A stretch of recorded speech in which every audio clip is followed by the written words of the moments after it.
All right. Hi, and welcome to our webinar, Revamp Your Travel Policy in Under an Hour, hosted by TravelBank. Today is all about 3 steps to build a flexible policy that's good for your employees and your business.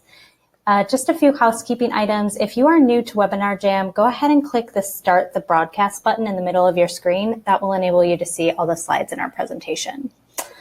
Many times what triggers a policy revamp is that travel is expensive and teams want to save money. But asking holistically if you're investing wisely and achieving your business goals, not just your financial goals, will generate a more successful policy that's easy to implement, makes employees happy, improves your program's productivity, achieves compliance, and if you want, saves your company money. Before we jump into the content, I just want to let everyone know that we will be taking questions throughout the webinar as well as at the end of the presentation. If you have any questions, you can submit them via the chat function to the left of your screen, and we'll answer as many as we have time for. We'll also share out any questions that we don't get to in our follow-up email. We also will be recording this webinar, so feel free to take notes, but we will send you a link to the recording for your reference if you want to view it later. And now I'll hand off to Angelina and Corey to introduce themselves and get us started. Hi, thanks, Jessica. I'm Angelina, head of product at TravelBank. My background is in statistics, but most recently I was in a product role at TripAdvisor. But probably the most interesting bit about my background was that I was notoriously bad at staying compliant to travel and expense policies.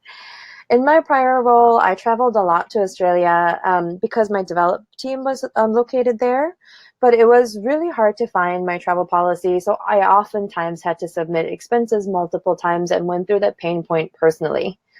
So it only made sense that I was so drawn to TravelBank, and I really think we are solving a common and needed problem, and really excited to be here today. And my co-presenter today is travel expert Corey. Thank you, Angelina. So there are a few of you on listening right now, and you may know me, but for those who don't, again, I'm Corey. I'm the customer success manager here at TravelBank. And just to give you a little bit about me, a little bit of background about me, I've spent my entire professional career being client facing. Travel has always been a passion of mine, and I was quite thrilled whenever I was given the opportunity to break into the travel industry. So the very first travel job I had was with a travel management company called Corporate Traveler. Some of you may have heard of them. There I was a travel manager. I was fulfilling and managing clients' travel and expense policies. From there, this kind of gave me the insight into the pain points for many of the travelers and many of the managers of those travelers who were, approving travel. I started thinking that there had to be a better way to do this. And I actually was introduced to TravelBank by a friend of mine. Now at TravelBank, I'm the customer success manager, and I help implement and construct travel and expense policies throughout the entire company. Cool. Thanks for your thoughtful intro, Corey. Let's dig into our presentation. Today, we're going to explain step by step how to create a flexible policy that's good for your employees and your business. I think the key words here is that it's good for your employees too. A lot of the times, the employees aspect gets left out, and sometimes we can see a little bit of pain points there. At the end of this webinar, I'll be sharing a checklist that lists 5 scenarios your travel policy might overlook, like Airbnb and Uber and things like that. These recommendations will help modernize your travel policy so it's more relevant to your current travelers. The 3 steps we're going to review today are: Step 1, tailor a perfect fit. And Step 2, compliance is king. And Step 3, if you write it, they won't come. So the first step, tailor a perfect fit. Here's what usually happens when companies roll out a travel policy in the past. Someone from finance department realizes that they need to set a travel policy and starts downloading one of those documents online that has predefined lines with words like, employees will be reimbursed for reasonable and necessary expenses during their travel. I mean, I really never understood what that meant, and it seemed like if I needed it on the trip, it seemed reasonable and expensible. Because this travel policy was trying to be this one single policy for everyone, no one in my company really understood what that was for. And I think that's where I had a lot of the pain points, personal experience in my past. So we want to sort of talk about this as in a framework. the stakeholder needs, stakeholders would be like travelers like me or finance department like we just talked about. Plus considering your business needs for what you need to achieve as an organization. And then considering that holistically can yield you a successful policy. So let's focus on a stakeholder piece first. Our product team considers this complex ecosystem of personas when building a feature for travel policy. It's kind of like Disneyland. I love Disneyland, but Disneyland has to delight all of those children who come to the park as their main customer. But ultimately, as a parent, you are the ones who are paying for these experiences. So the buyer persona has to be considered pretty significantly there as well. Satisfying these both parties can be a little bit challenging since they're really two drastically different parties and they have probably a big difference in definition of what fun means, right? The stakeholders for your travel policies are also diverse and have different goals, just like the Disneyland parents and the children scenario. There are, of course, employees that are primarily planning and doing the traveling and then like really focusing on the goals to, closing the deals or interacting with their dev team like I was. There are also their managers who enforce travel policies and control spending on behalf of their finance department and their organizations. And then there are these finance teams who are tracking and projecting these travel spend to meet financial goals for your company. And finally, then there's HR, whose main concern is to keep all of your employees happy and recruit others to join their team. And I think this is a really, really diverse set of stakeholders we need to consider when considering a travel policy. Yeah, Angelina, I find that true in a lot of cases. Being the customer success manager, I am pretty much consistently speaking to a lot of these stakeholders that you mentioned, the HR, your finance, and even a lot of the C-suite as well. Each one of them has a goal that they would like to achieve within the company, and it's not easy blending all these policies that each individual wants to do into one. A lot of times we find that, that's why we let the people know that, it's not one policy that's going to work for the entire company, but multiple policies to be considered to incorporate into each team's unique needs. A lot of times, for example, I have a couple different clients who actually have completely separate travel policies for whenever their candidates are traveling, making sure that their candidates actually have the best experience while traveling on the behalf of the company is pertinent. Many times it can be the calls for them to win or actually lose the great talent offered by those candidates who are flying in. A lot of times we see that, were you there?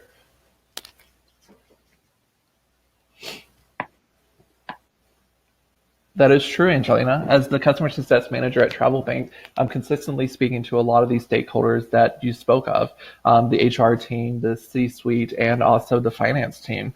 Each of these have their own individual goals that they want to achieve within a policy, and it's not easy blending all of these stakeholders' policies into one policy that's going to work for the entire company.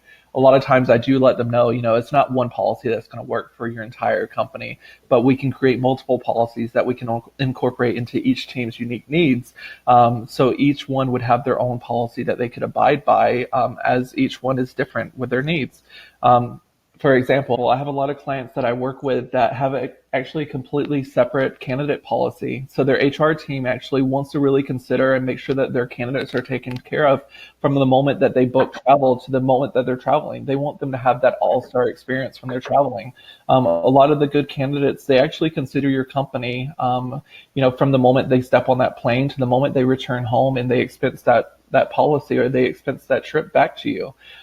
We actually found that GBTA did stats on this, and each of the reports say that 3 in 5 candidates say that the corporate travel program was a huge role in why they considered that employer.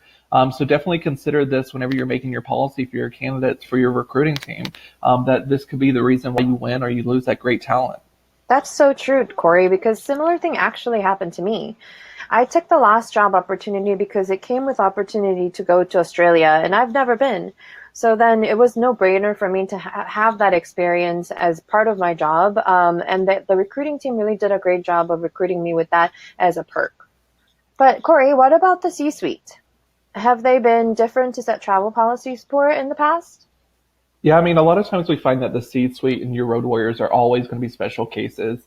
But when it comes down to your C-suite, they always tend to be the loudest and the hardest to cater to. The policy that you create often at times needs to be separate from your everyday travelers, from your regular employees that you have. You'll find that the C-suite, they want to stick to their first class and, domestic and internationally. Don't we all, though? They Mhm. love having that preferred carrier of theirs. So, if they're United loyal, they're Delta loyal, they want to be able to keep to their preferred carriers. They don't care about saving $50, $100 just because they could switch to another carrier. As do I, and I'm not a C-suite, but one day maybe. I know that my status is going to be big because I get that extra leg room. And as a C-suite, you do want that extra leg room. You also want that early bird, that early boarding. So a lot of times you could board before everyone else, and you could look back and see that everyone else is still waiting in line while you're already boarding. That's true. So it sounds like the most successful travel policy program we see are flexible enough to be considerate of all of these different stakeholders, as daunting as it sounds. So let's switch gears a little bit and talk about these business needs now that we understand the stakeholders a bit better. As a business, you have physical responsibilities and other goals that you need to meet. You need your travel policy to align with these goals and deliver your results. So the first step is to starting with a benchmark or answers to certain questions that better understand where your current travel spending and policy is. The first question is no-brainer. How much is your business currently spending on travel? I think this is a really key benchmark metric that everyone can start with. And then how much would you like to be spending instead? Because you obviously need to set a goal in order for you to make incremental sort of improvements towards that goal. And why is your team traveling? That's a really big important question because we ultimately want to enable those organizations to do what they need to do to drive their company to success. And tying that value proposition with your travel policy program will drive it to probably more successful place than if you were to just focus on the cost saving portion. And finally, as all projects go, you want to make sure the timelines are in mind. You don't want a project that goes on forever. So how quickly do you want to see the impact of the changes to your travel program? It's something that, might get delayed. It might change once you kick off this process, but it's something that you want to start with in terms of setting your goal, making sure that everyone's aligning to something.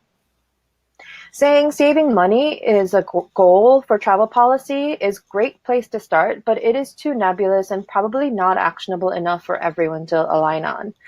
Starting with these answers and concrete numbers will give you an opportunity to design a travel policy that really can see great results. Yeah, and I think everyone's ears just perked when you said saving money. I know that we all have the goal in mind of saving money, and definitely your travel policy should help create that environment with your travelers. But a lot of times that's not the case. So making sure that your travel policy is actually going to help them save money and not end up costing your company money in the long term.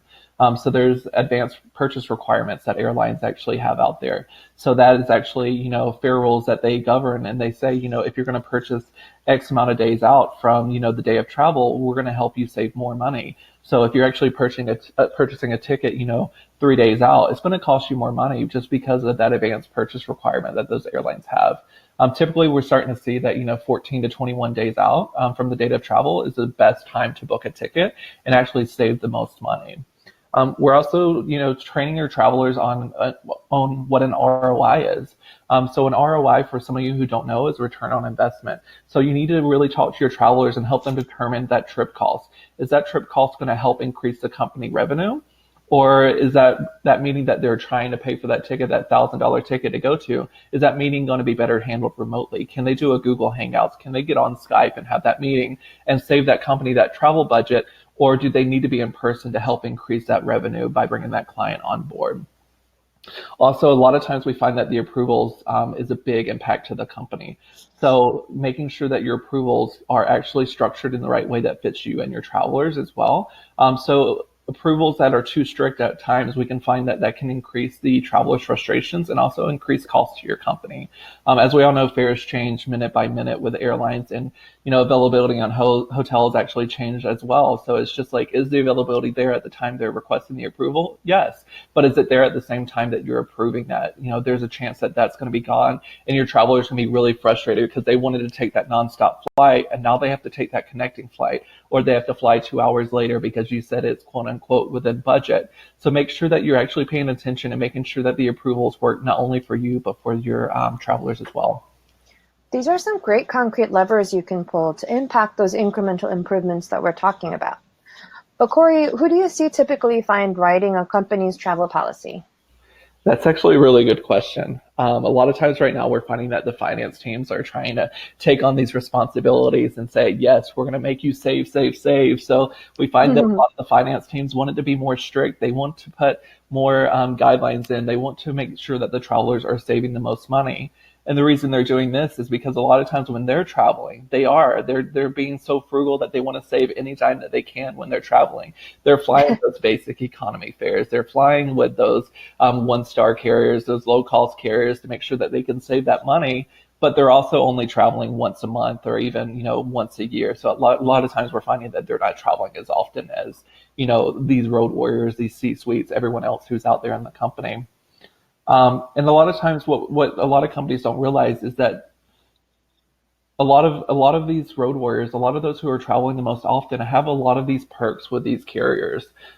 Me being Delta loyal, I get free baggage. I get extra leg room for free. So those perks that the company doesn't have to save, but because I've been loyal to one carrier, is a great example to help your finance team realize. Check baggage nowadays is $50 to $100, really depending where you're going. A lot of your business travelers, they're not checking a bag, but for those who are, they're actually going to these meetings. They're taking additional luggage because they're there for a week or 2 weeks, or they're actually taking, cameras, whatever they are, whatever your industry is. A lot of times you do need travelers who are checking a bag, and that additional perk will actually could save you save you a lot of money in the long run. That's a great example, Corey. When there are organizations who write their policies without consulting their travelers and considering other factors that you've mentioned, like statuses, time, and comfort, can definitely lead to friction and ultimately can cost more money to the company, which is the exact opposite of what they're trying to achieve. So this really wraps up what we're talking about when we say tailoring a perfect fit for your travel policy. Catering for and understanding the diversity of the needs and motivations of different stakeholders and your benchmarks and aligning them to your business goals is going to be the key to success in travel programs. And I think the key here is that you can be as flexible as you need to make sure that it fits your company's culture as well. And there is no single policy that works for everyone. So don't be afraid to do something different. So let's move to step 2. Compliance is king. Oh, this is going to be fun, Angelina. Your favorite topic. So now you've written your new and improved travel policy. Let's talk about how you get your travelers to stay compliant to it. I've already confessed that I was not one of those people, so definitely a topic that interests me the most. GBTA has found that nearly 70% of traveler buyers report that enforcing travel compliance is among the most challenging aspects of their job. I think that shows us that it's time to try a new approach or taking a look at it a little bit more holistically. Building a considered policy is hard work, but ultimately, without compliance, it's pretty meaningless. So consider this.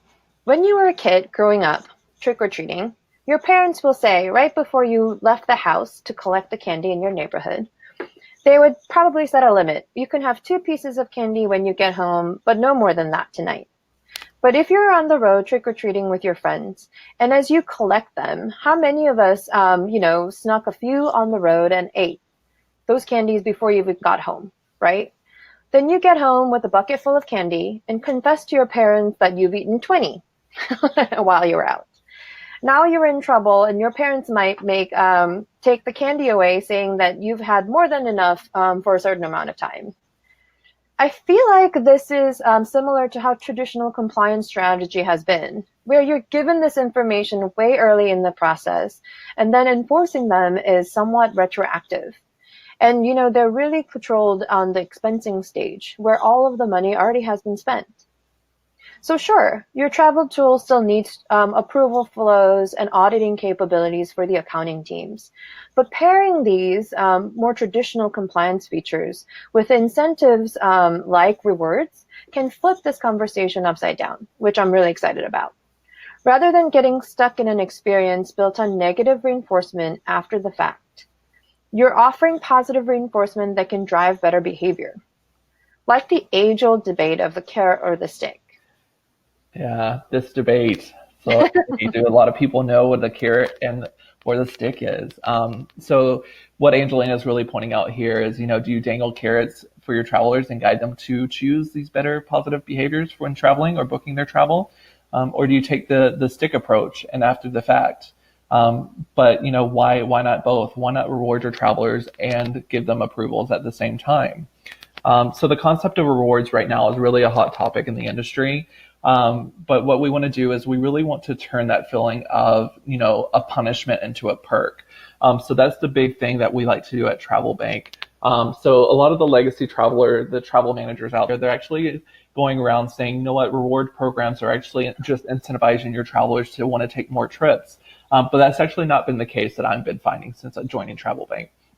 A lot of the companies that I work with are actually seeing their employees want to beat the budget every single time. They're booking further in advance and they're striving for better compliance. Since implementing the reward platform, I've seen a spike in adoption throughout most of the companies. A lot of people are speaking about TravelBank, all the rewards that they've been given, and it's just word of mouth. So your travelers are happier about seeing what they can win, what they can get from it, and they're really speaking to one another about it. And typically on average, your stakeholders are actually really, really excited too, because they're saving up to 30% in the long run. So even more savings than what they were originally doing. That's pretty cool. I mean, this is really going back to your people and thinking through what motivates them and what makes them happy.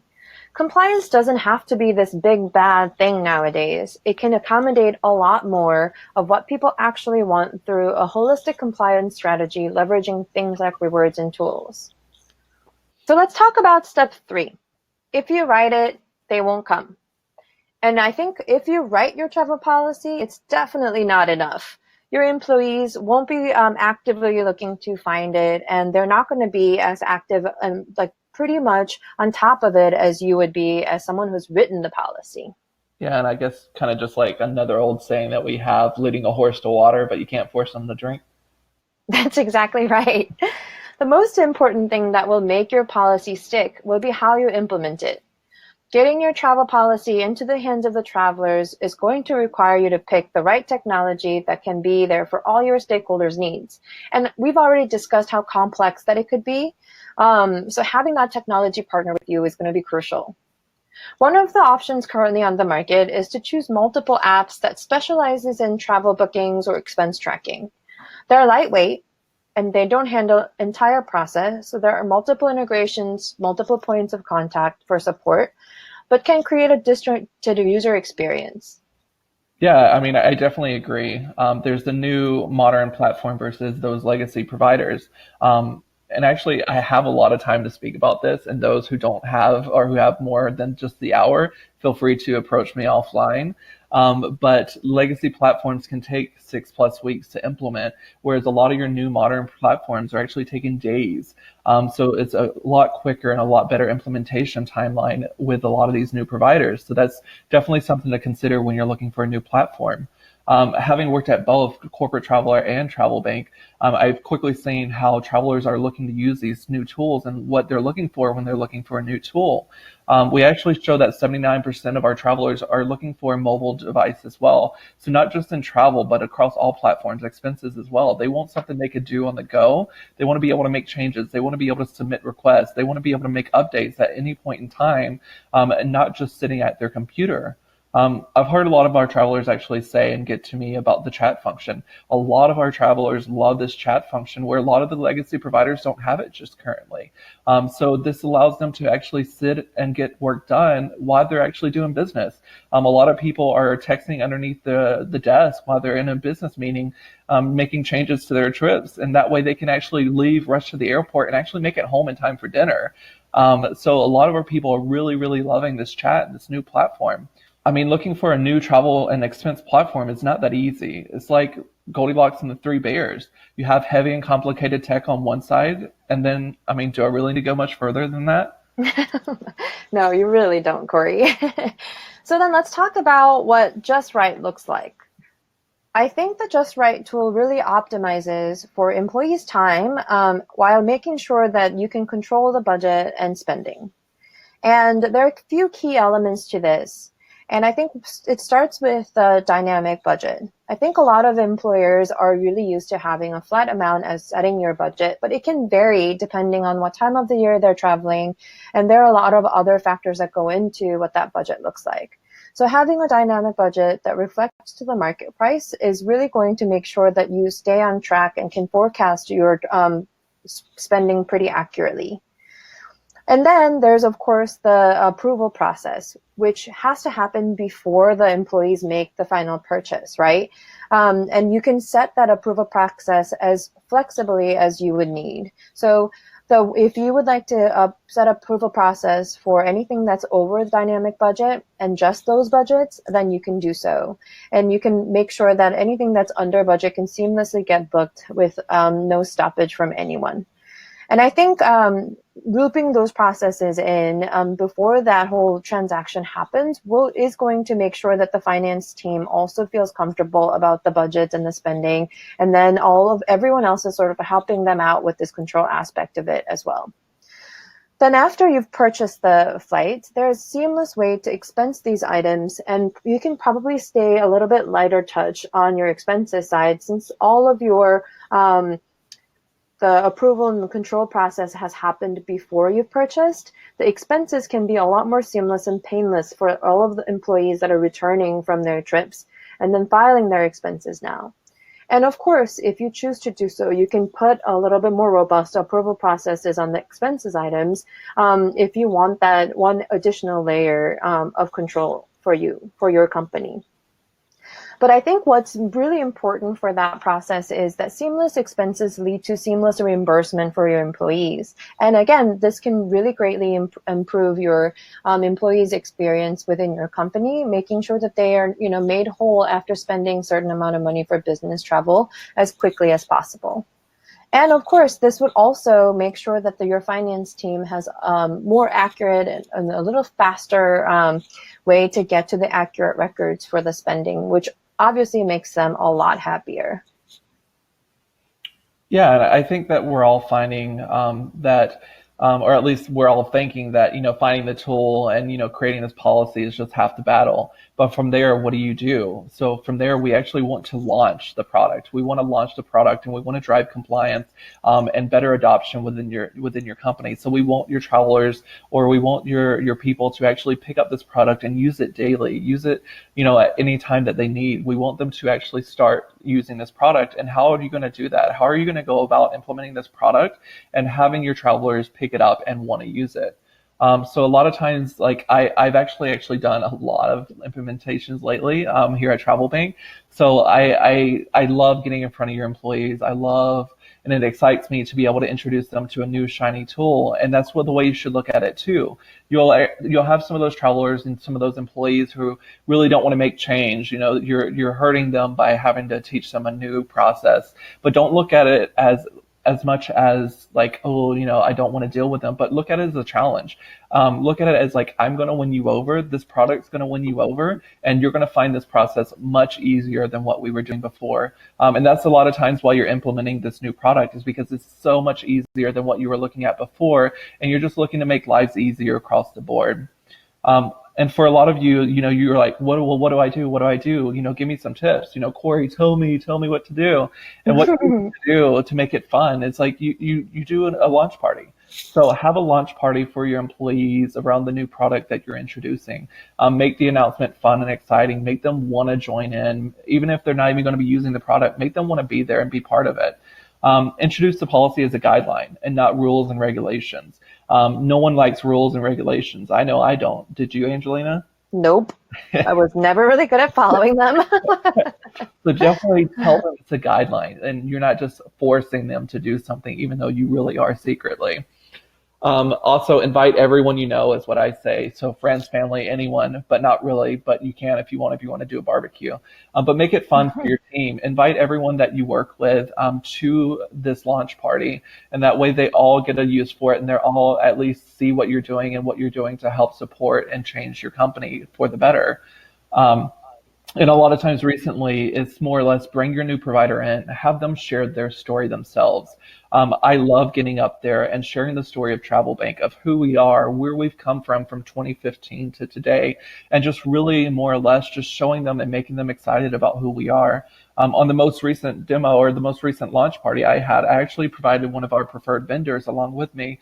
We did a live demo. The turnout was amazing. We had almost 200 pairs of TravelBank socks that we provided out to this employer and their employees. So we just sat around and really just talked to their employees, got to know what their complaints were with the past one, and made sure that we were able to convince them that we're doing the right thing by implementing TravelBank. So what I'm hearing is when you implement a process like this and have a thoughtful communication plan layered on top of your policy, compliance just becomes intuitive. And of course, if you have Corey as a launch person, it's way more fun. I guarantee you. I guarantee it. So let's take a one step back. Thanks so much for sticking around for all 3 steps of our establishing your travel policy. And to recap, the 3 steps are tailor a perfect fit. Don't settle for one policy fits all. And compliance is king. Ultimately, making sure that the compliance is met is going to be what's going to get you the business results that you need from your travel policy program. And third, if you write it, they won't come. It's so true. Writing your travel policy and setting a compliance strategy still is not enough. You still need to have a technology solution or something that can get that right tool into the stakeholders' hands to make sure that this circle really gets looped up, and then make sure that everyone knows what the travel policy is and they're acting on behalf of that. I'm confident that you have the tools to do this yourself now, but those of you looking for more guidance, we actually have something exciting for you. Too frequently, we see companies struggling with their business travel program, like we've talked about in our session today. There's a better way, and we want to help you find it. So today we're offering you a 30-minute strategy session with our wonderful CSM, just like Corey. And you've heard all of his stories. He's going to make it fun, and it's going to be a great learning and sort of tailoring section for you guys. We'll look at what your travel policy is currently today and help you craft a game plan to update your policy to align with your company's business goals and culture. And really excited to do that. Yeah, and I think we'll just make it fun for you guys. So, there's no buy-in necessary. If you just want help, the last thing we want to do is see your travelers frustrated or angry at you for the policy that's created. So we're happy to take a look at it. No charge necessary. A lot of people don't offer that, but we're willing to help you just because we're TravelBank and we're always helpful. So make sure that you sign up within the link. So if you actually sign up and you're actually looking for a new travel management company, TravelBank's willing to offer you 1% back on all travel booked through the TravelBank platform. So keep that in mind. If you are looking for a new travel management company, we are willing to give you cash back, 1% that is, at the end of each year. That you sign up. So click the link. It is in the chat. It's also going to be posted for you guys. And then we're going to be sending out this webinar later just in case you want to refer back to any of the things that we had said. And Angelina, I think I'm ready for it, but are you ready for this? Q&A section? Yes, here we go. So guys, we're going to open it up for you. So you can chat in, let us know your questions. A lot of you have already chatted in a lot, so let's go ahead and take a listen.